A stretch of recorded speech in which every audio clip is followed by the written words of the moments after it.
Shout out to Roberto, Supreme Bar, still going Bars strong. And Yeah, all that stuff. yeah. What, as a female MC, and I hate these titles, this is MC, Sure. right? What's one advice you would give to that young woman who's trying to follow your path? Oh, just do it. Whatever you heard of me ain't worthy to me. I'm just too cutthroat, verbal surgery. How you claim to know that stuff when your shelf's too high? I keep mines at eye level. What you trying to hide?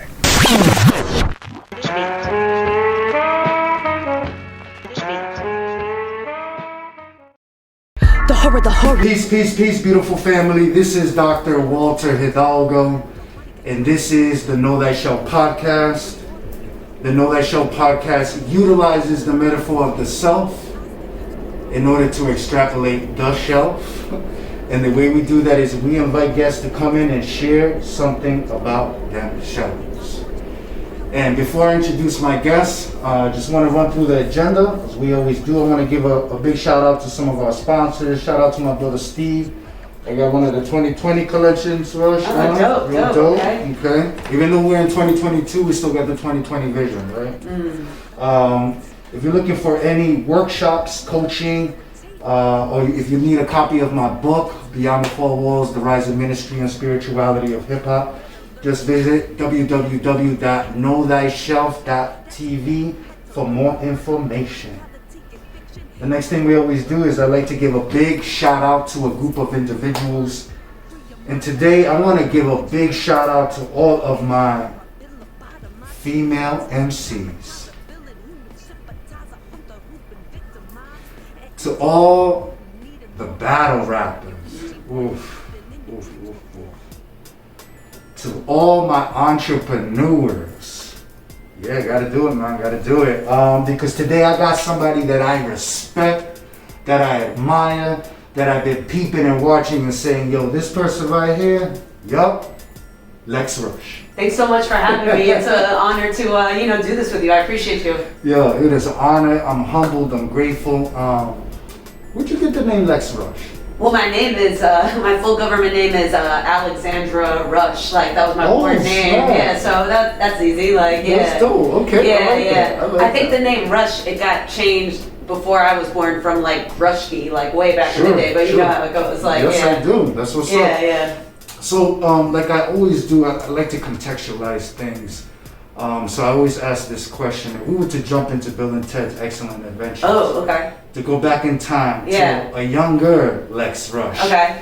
What would we see? What would we hear? What would we smell? Because you're originally from Queens, Bayside, Queens. So just Queens. We here. Yeah, we're in Queens right now. That's right. I'm Shout from out. like further east, but yeah, That's what's up. So talk to us about, what was it like growing up in Queens? Oh man, I mean, it was great. Like Bayside is a great neighborhood. Had like tons of family around. Like when I was a kid, in the apartment upstairs, it was like my aunt and uncle and my two cousins who were around my age, and then my mom and I lived downstairs. So it was great. Like always kids on the block, and yeah, like lots of music. And like I just remember coming up like in elementary school and like middle school, like hip hop was like everywhere. Like all the kids were playing it. Like this was in the age of CDs, so school dances, Hot 97 on the radio. Yes. So I was like super into music from like a very, very young age. And of course, when I was super little, I liked all the boy band stuff and Spice Girls. I was obsessed with Hanson. They were all over my room. Yeah. But as I got a little older, like, like 8, 9, 10, it was like hip hop for sure. Yeah. Yeah. And one of the routes that you took specifically, one of the elements is the art of the MC. Yes. What's an MC? Oh man, I mean, MC means move the crowd, as Rakim says, lyricism, punchlines, flows, like interacting and with other MCs, vibing, going back and forth, charisma, yeah, it's all that. That's what's up, man. And, I hate asking this question, but I'm gonna ask it. Sure. I mean, I really do. But just for the sake of conversation, and I'm curious, Yeah. right? Hip hop is very like patriarchal. You know what I'm saying? I think so, right? Yeah, yeah. And so for the feminine energy to kind of seep its way through it, it almost seems like there's this sort of like really homogenous sort of view of how women should be in the culture.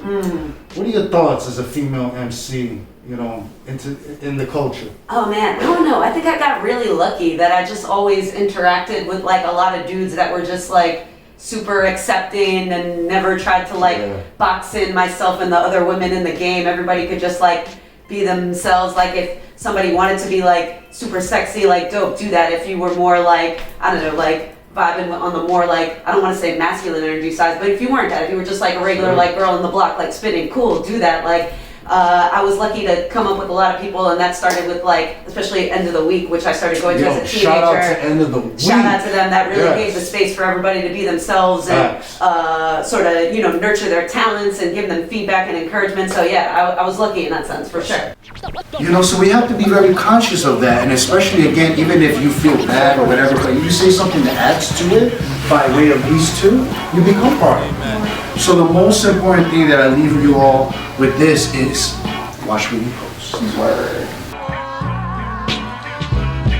It's that young project baby who been live from the checks. A young thoroughbred about his bread with no need to flex. With the hunger and the hustle while I still keep it. The workshop tonight was excellent. The kids were engaged, and Walter did a great job. He even had me and Donald answer questions. So can't wait for the next one. I think his message is timeless, and how it was delivered, it was engaging, meaningful, and powerful, and we took away something also, which is the power of relationship, whether it's digital or in person. So as they say, sometimes to get into Facebook, you got to get your face in a book, and that was one of our takeaways. Thank you very much, Dr. Hidalgo. Session was excellent. The kids were really engaged. They really understood and learned a lot about social media and what their impact could be. I'm looking forward to the next session. I got my people's DJing on the ones and twos. Up to you if I am absolutely loving the response you gave, because I think sometimes we, you know, I don't care if you're purple with black polka dots. Like if you got balls, you come something with it, bring it. Yeah, it's You a feel true me? meritocracy for real. Like, And I think bow down to greatness. Yes. You see, I don't care who it is, in my personal opinion. Right, you right. know? But that's why I admire you. I admire even. I think it was Remy Ma that said she was starting like a female battle rap league. She's correct? so dope. You know what I'm saying? So Uh-huh. I think just to have these avenues where the feminine energy is really highlighted. I had to highlight that and underline it. You know what I'm saying? Because I see your hustle. I see you. Thank you. You've been in the circuits with also with Analogy. Yeah, You know, shout out to things Roberto, like Supreme Bars, Supreme still going Bars strong. and Yeah, all that stuff. yeah. What as a female MC, and I hate these titles. This is MC, Sure. right? What's one advice you would give to that young woman who's trying to follow your path? Oh, just do it. Like, don't be intimidated. Practice, practice, practice. Like, yeah, just get out there and do it. Even if, I don't know, like it seems maybe, even if you aren't as lucky as me, but maybe encounter people that maybe like, you know, treat you a certain way, this and that. Obviously, like, it's easier said than done. That's difficult to navigate, but like, do your best to not like let that discourage you, and then seek out those good people that will let you be who you are, because they are out there for sure. Like, And I'm glad that you said that. Did you, by either directly or maybe default, did you have any like hip hop mentors? Did you got somebody that guide you in this culture? I mean, throughout my whole time, I still consider that I have like hip hop mentors. Like, again, like going back to End of the Week. Actually, I'll go even further. When I was first trying to like, you know, rap and do my thing a little bit, there was a rapper, I think he was from Washington Heights, and he went by like and he was like super underground, right? And I don't even know, like I must have found his stuff online, and somehow I was like able to get his like contact info, because I like loved his stuff, and I sent him some of my stuff, and he like wrote back to me, and he actually showed me over email how to write like 16 bars, this and that. This was when I was like probably 13, 14 years old, like really. So shout out to him. I don't know what he's doing now, but he didn't have to do that to like this young fan, but he did, right? And then started going to EO Dub when I was like 15, 16. So obviously the Three Kings, you know, rest in power, vice versa. I looked up to them as like major mentors, like, you know, Big Zoo, Prolific One, all those guys.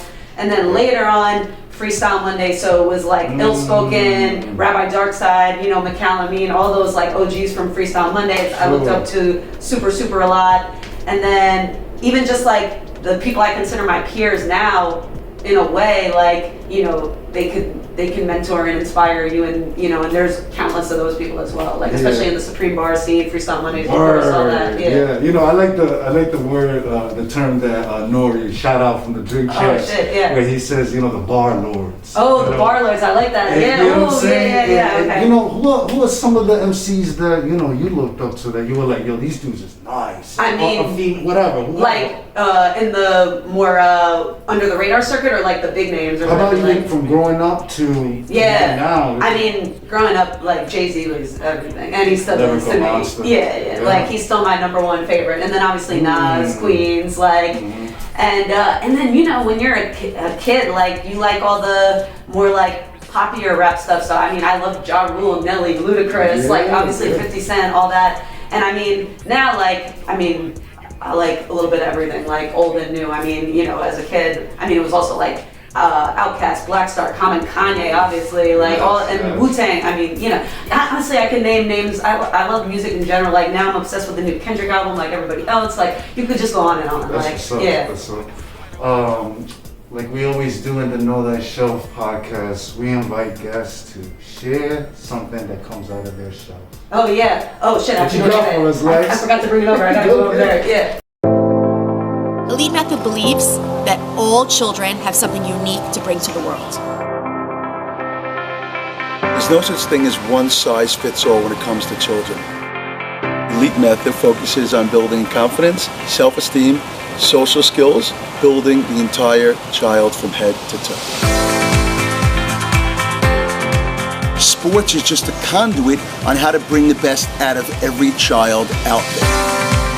We try to focus on making children comfortable with the uncomfortable. Every single child, they are wired differently. Once you're able to connect to them, that's when the magic starts. What they really need a lot of is one-on-one guidance and mentorship. Elite Method has a staff of 25 coaches that are the heart and soul of our business. We take every single precautionary measure to make sure that the child and that the parent feels safe. Coach Walter really takes time and energy with every single session he has with Jackson. Jackson leaves more confident, and he really feels on top of the world. I couldn't ask for a better coach for my kid. Now that's a workout and a half for you. There's nothing more important in this world than giving a child self-worth. Every kid deserves to feel great in their own skin. We make sure that every kid sees the magic in themselves, and if they don't, we make sure we bring it out in them.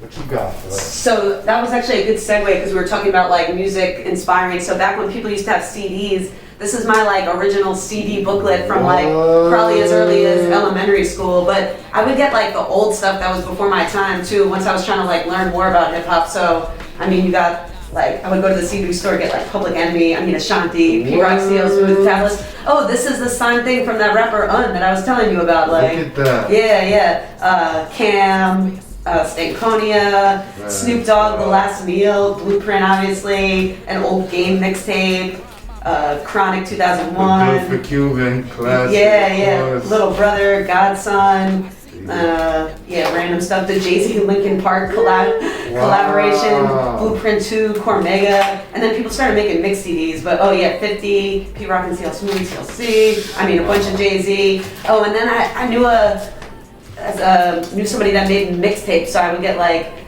he made these mixtapes, or maybe he just bought them on Canal Street. I can't remember. Anyway, but like Big L, Jay-Z, Old Diplomats, like a bunch of shit all in here. Like show this to the family so they can see an era when we had CDs. Yeah. And I had something similar too, which is right? I have it, you know. How do you carry that thing around? Like I keep this shit the way it's like I don't even know. And you would think there was a time when you would pop those into a car. Yeah. Got it all like in the YouTube. We had our Discman, like I remember me and my cousins driving around, like when we all had our giant things and we're like trading the streets. Get that. Wow, Lex, I'm so humble. I'm so grateful, man, for this time. Likewise. It's so dope. How can people find you if they want to connect and build with you? Oh yeah, so probably where I post most is on Instagram, so that's Lex Rush 13. But my music's on all DSPs, so Bandcamp, SoundCloud, Spotify. So if you look under Lex Rush, you'll see a bunch of different things, but I also have a lot of collaborations with people. So if you look Lex Rush and Jam Young, that's my guy. We have a whole album out, and then me and the very talented singer-songwriter Dale Novella. We have songs out together, both under the name LXDC, which is a group with a producer from England, and then with him and another producer from England, we have songs under the name Dirty Chip. So yeah, sorry, it's a lot of names, but you know, that's out there. Shout out to England too, you know. As we always do in the Know That Show podcast, we end with a quote. And this comes to us from Malala Yousafzai. Ooh, forgive me if I mispronounce her name. Malala, the famous one? I think that's the one, yeah. And it reads as such. There are two powers in the world. One is the sword, the other is the pen. There is a third power stronger than both. It's the woman. Peace, family. Peace. Cool, man. Thank you so much. The horror, get you destroyed like Sodom and Gomorrah. So rhymes got you jigsawed, wig get ripped off, body got caught in rickshaw. Only dealing sick or Eli Roth for you. Why I'm hostile, killer MC, apostle, colder than Basel. Forced up, I'll get you accosted. Spawned from these New York streets. Grew up with Son of Sam, was in the trance and drawing heat. Elephants disco, one more than 5 minutes from my home. The way my words moved the crowd like Berkowitz, I never acted alone. Cult obsession like the Bhagwan, a guru in some ho-dunk western. Shooter with weapons, orange jumpsuit like a pipe of chat.